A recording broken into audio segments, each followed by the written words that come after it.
Good morning. It's Wednesday, September 4th, and this is Wake Up with KERA News. Hi there, I'm your host, Andrew Garcia.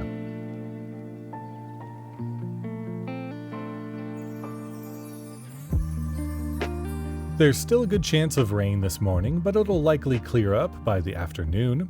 Temperatures are expected to reach the upper 80s. Coming up on the show, we'll hear how growth in Texas is changing the state's political makeup. But first, let's get into today's news. The Tarrant County Medical Examiner's Office says Chastity Bonner died from a heart condition while in the county jail. An autopsy found she died of a cardiovascular disease that causes buildup of cholesterol in the arteries that obstructs blood flow. The sheriff's office said Bonner refused medical treatment the morning of her death. Then jail staff responded to a medical emergency where Bonner became unresponsive. She was pronounced dead at John Peter Smith Hospital. Her family says they're skeptical of the autopsy results, as Bonner was never known to have heart issues before.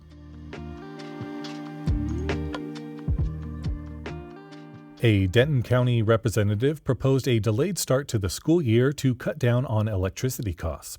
Jared Patterson says starting school after August, the hottest month of the year, is common sense. But energy experts say a fix isn't that simple. The bigger issue is that power plants aren't being expanded to accommodate growing populations and more volatile weather patterns.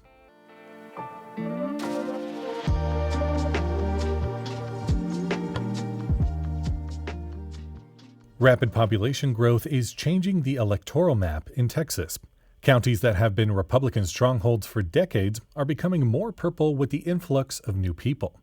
But Republicans are making gains of their own, especially among Latino voters.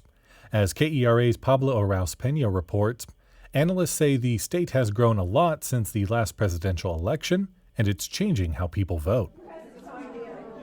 It's a Saturday afternoon, and the Kaufman County Democrats are holding their monthly meeting to talk about the upcoming elections in November. They're in a meeting space that looks like a modern classroom in Forney, a town about 20 miles east of Dallas. It's a suburban county that still feels pretty rural. Right now, Kaufman is going through what you might call a boom. It's the fastest growing county in the country, according to the U.S. Census. Sarah Whitaker is the party chair for the county. I've had people that have called, I guess in the last 2 weeks, that want to get involved and that have called to volunteer, which in the past, we haven't always had a lot of people call to volunteer. It's been about a month since President Joe Biden dropped out of the presidential race and a couple of weeks since Vice President Kamala Harris was officially nominated to the Democratic ticket. Whitaker says the excitement among voters is palpable. Since he stepped aside to let Kamala be our presidential candidate, and with Tim, they have come out of the woodwork. They are so excited. Like most semi-rural counties in Texas, Kaufman County leans Republican.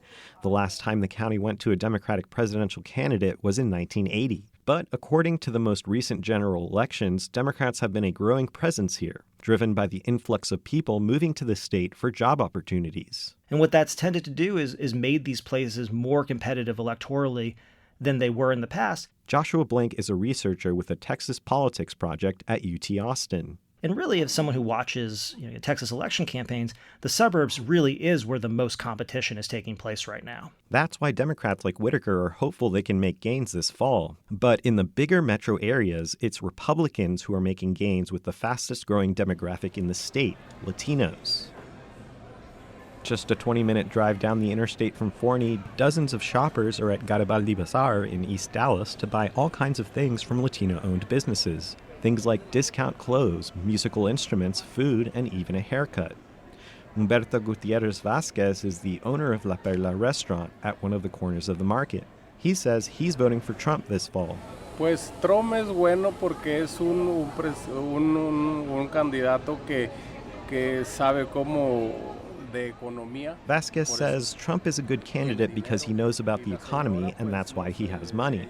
He says he doesn't know much about Kamala Harris. No sé. That tracks with a recent Texas Trends survey showing that Harris and Trump are nearly tied among Latino voters, with Trump showing a slight edge.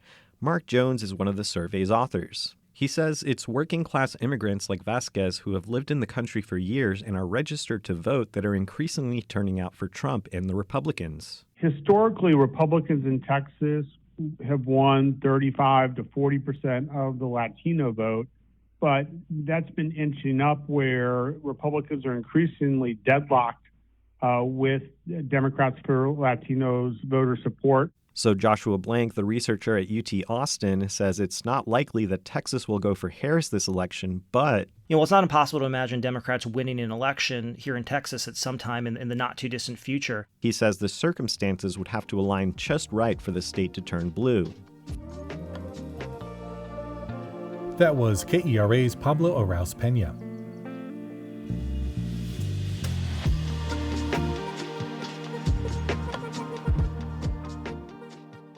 The Dallas Wings suffered a loss to the Washington Mystics last night at home, 90-86. An unfortunate setback as the Wings attempt a late-season push to make the playoffs.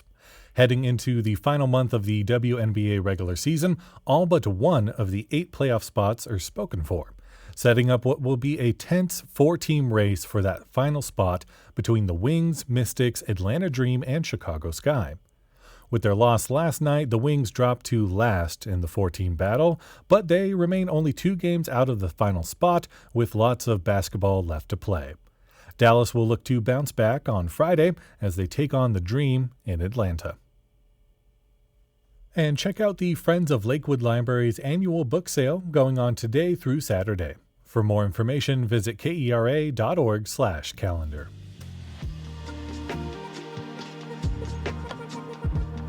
Thanks for listening to Wake Up with KERA News. I'm your host, Andrew Garcia. The show was produced and edited by Shardae White and Becca Moore. For more news in your inbox, visit kera.org/wakeup. That's where you can subscribe to the Wake Up with KERA News newsletter and get more good morning vibes from our colleague Catherine Hobbs. Connect with us on Facebook, Instagram, and Threads at KERATX, and we'll see you tomorrow.